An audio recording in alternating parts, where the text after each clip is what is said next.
Hey guys, what's going on? It's Sam back with another video. Dream Daddy, let's go. In the last video, I think all we did was go to the coffee shop and then unpack at home and meet those creepy neighbors. It's the top one, right? Probably. I don't like their save system, how everything's in a line. It just complicates things. Gas is cheaper in the suburbs. What? I didn't know that. Thanks, Dad.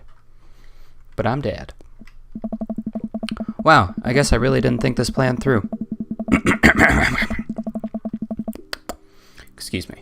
Wow, I guess I really didn't think this plan through. I'm not entirely sure where the closest bar is, and Amanda still hasn't shown me how to use the GPS on my phone.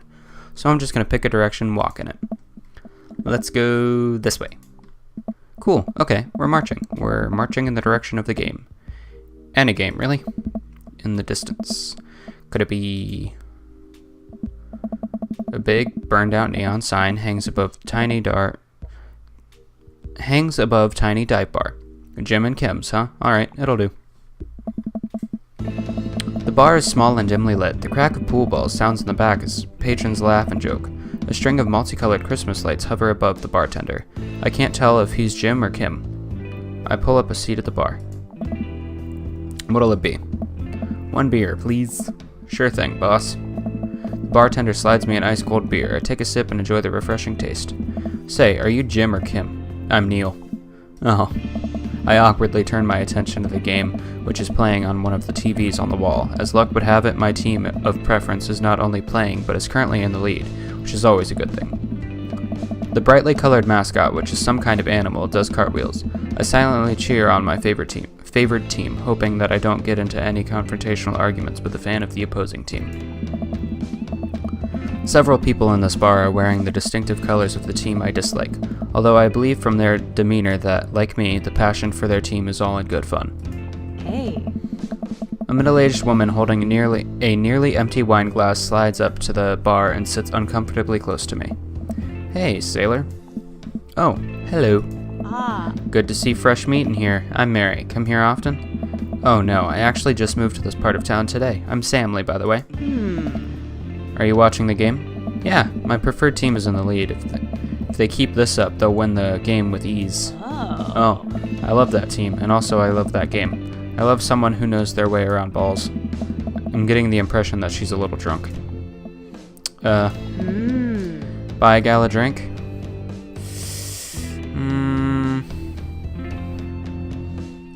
I condone drinking. Sure, why not? I almost reluctantly signal the bartender and order Mary another glass of wine. Neil jokes back and forth with Mary. They're clearly friends, and this clearly isn't her first time doing this. She tips her glass at me. Suppose I gotta keep you company now. Hey. So, what do you want to know? What's your deal? What do you think of the game? What's the latest gossip around here? Ooh, I like to gossip. You came to the right broad. I'm an observer. I watch people. I see everything. Know everyone. Nothing gets past me. So? So what? I thought you were gonna... I forgot what we were talking about. About the gossip? You said nothing gets past you? Oh, right. I'm also a steel trap, confidential to a fault. So what else can you tell me about this part of town? It's quiet, that's for sure. If you want any idyllic little life with white picket fences, this is the place to do it. But every town has its secrets, you know. She takes a sip of her drink. That was a little too ominous for my taste. She leans closer. Oh. Would you like to learn some of my secrets? Oh boy. Maybe some other time. Suit yourself, sailor. Mary saunters off, setting her sights on the newest bar patron to enter. I happily watch the game over another beer. The game has gotten close in terms of points. A little too close than what I'm comfortable with. After a particularly skilled player scores a number of points for the other team, putting them in the lead, I hear an affirmative grunt from another man at the bar. Go team. It's the brooding man from the coffee spoon. He sits alone, sipping whiskey and watching the game as well. Enjoying the game? I am now that we're winning. Oh, we must be rooting for different teams. In my opinion, my team is far superior. I have to disagree with that. Based upon our win-loss record, I'd say that my team is superior. That's where you're wrong. As it stands right now, my team is beating yours. This isn't even actual sports talk, and it's still really boring to me. I don't like sports.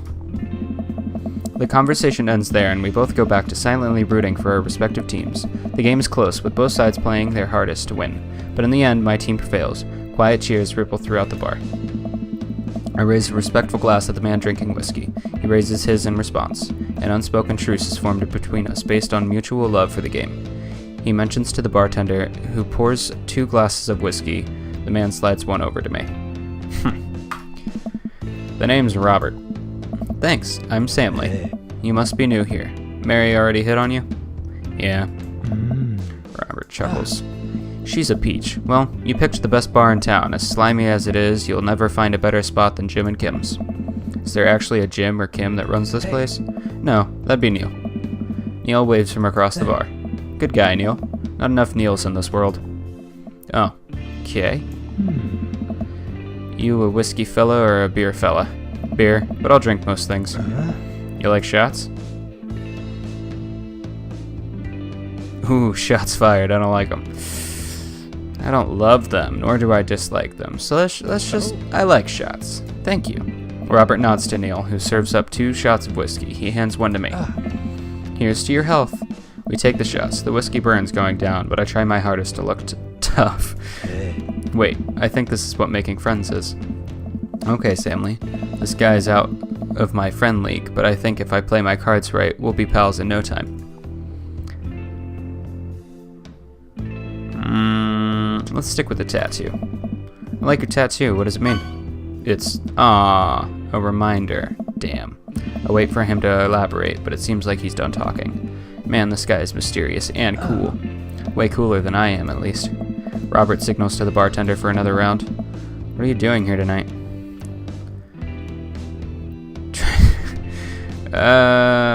My daughter kicked me out of the house. Not like forever. She was having a sleepover with her friends. Family type, huh? Single dad. He gets up.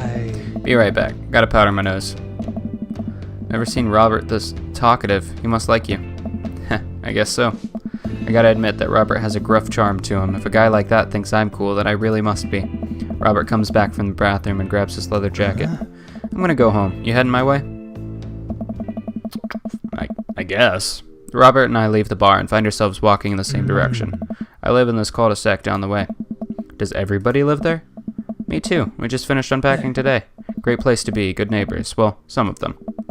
Who's that? We get to Robert's house, which is just a few houses away from mine. We stop and he turns to me. I don't kiss and tell, Samley. So are we doing this or what? What? You know, do you want to come inside or not? A wave of realization rushes over me. I blush.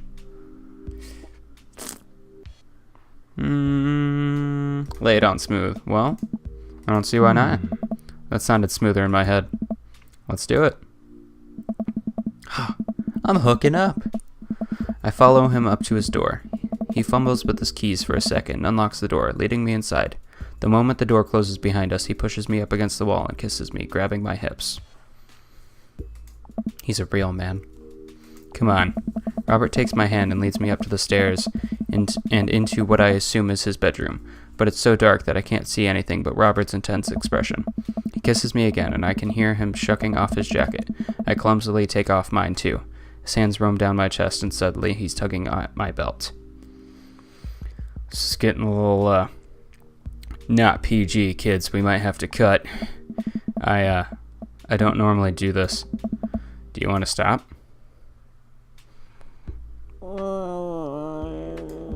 Sorry, kids. Not PG. Actually, I should probably get going. Robert steps back. Alright. Think I'm gonna head home. Sorry. Nah, that's cool. Sorry, Robert. I head home, my head still spinning with the anxiety of turning Robert down. The sight of the couch helps me compartmentalize, though, and before I know it, I'm having dreams about my teeth falling out. Oh. I wake up to a text from an unknown number. Rise and shine, early bird. Still want to work out? This is Craig, by the way. Holy crap, it's 6 a.m. Who does 6 a.m. anymore? Without realizing it, I drift back to sleep. Whoops, must have winked back out. I checked my phone again. Hey bud, still want to get your swole on? I'm ready to tear up the track. Hit me up. God, the last thing I want to do right now is work out, but it is Craig. I do want to catch up. Let's go to the gym. Hey, my man, I need a few minutes to wake up. Let's meet in 20? After a few seconds, another text comes in. Sure thing, meet me at the gym. I stretch and my bones creak. I gotta stop falling asleep on the couch.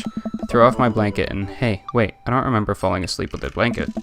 The man must have tucked me in after I fell asleep. Bless that child. I reluctantly brush my teeth, throw on the only clothes I own that are even kind of gym appropriate, and head out. The neighborhood is quiet and serene this early in the morning. Birds chirp and the grass is still wet with dew. Surprisingly, the gym is pretty crowded. I spot Craig standing out front, stretching. Of course. He spots me and waves enthusiastically. Hey, bro. Good morning. Hey, good to see you, man. I'm definitely not as pumped up as he is. Maybe I should have had some coffee before I left. You ready to kick some butt? Help. Gotta stay posy, dude. With your help, I am. Let's just stick with the plain help. This is it. This is how I die. It'll be alright, dude. We'll ease you into it. Hey! We head into the gym, and I'm immediately intimidated. All of these people look like they could break me in half, and it seems like Craig is friends with all of them. He high-fives and finger guns all of the cool jocks in the room. They look like they could and would steal my lunch money to spend on protein shakes. Come on, bud. Let's warm up. We head over to the treadmills and start walking. Okay, I can walk. Walking is good. This is a decent place to be. Walking. So, I know we are on treadmills. Yes. And those over there are ellipticals. Very good. What is all this other stuff? Craig laughs. Hey! They might look a little scary, but I guarantee that all of them serve a specific purpose for building muscle mass. I watch as a dude in a muscle tee flexes a muscle I didn't know existed on a machine I think was once used to process grain into flour. What is that? Why is that guy doing that to himself? That's a good question, bro. What do you think he's doing? Training to crush people's skulls with his thighs using a medieval torture device, praying to some sort of pain god. Let's do that one. He's trying to make his thighs so strong that he could crush people's skulls with them. Yeah, that's pretty much the only reason I work out. Nice. Oh no, Craig is turning up the speed. I better do the same.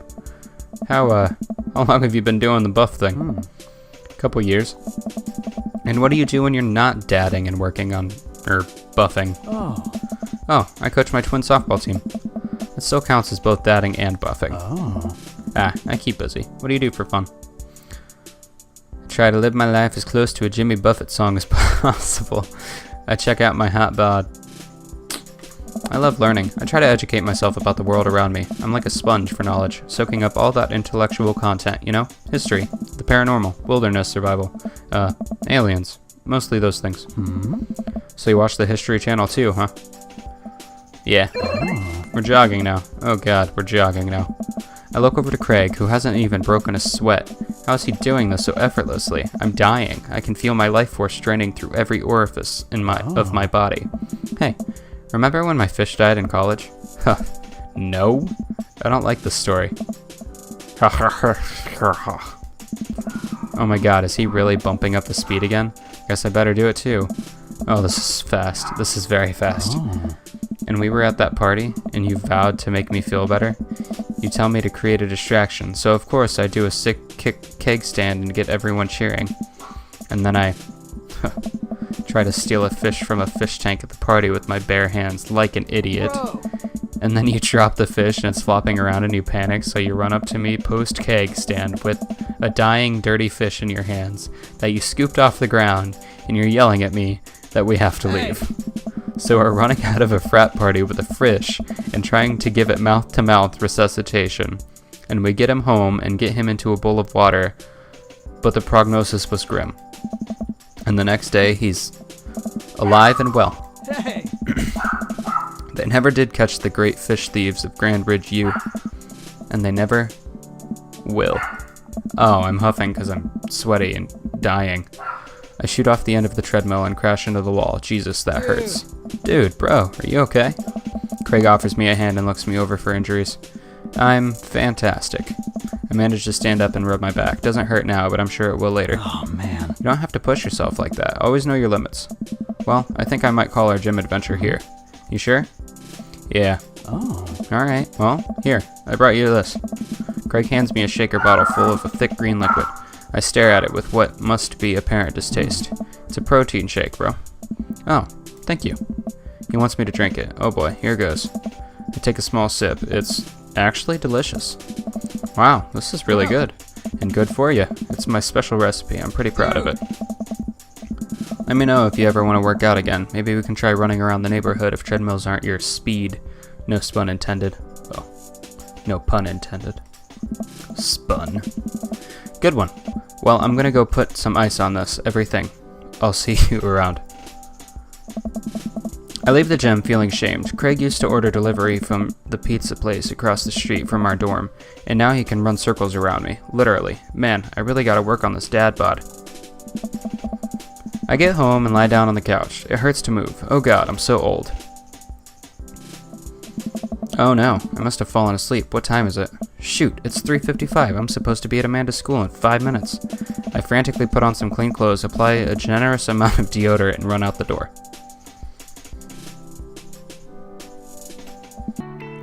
I arrive at Amanda's school and check in at the front desk.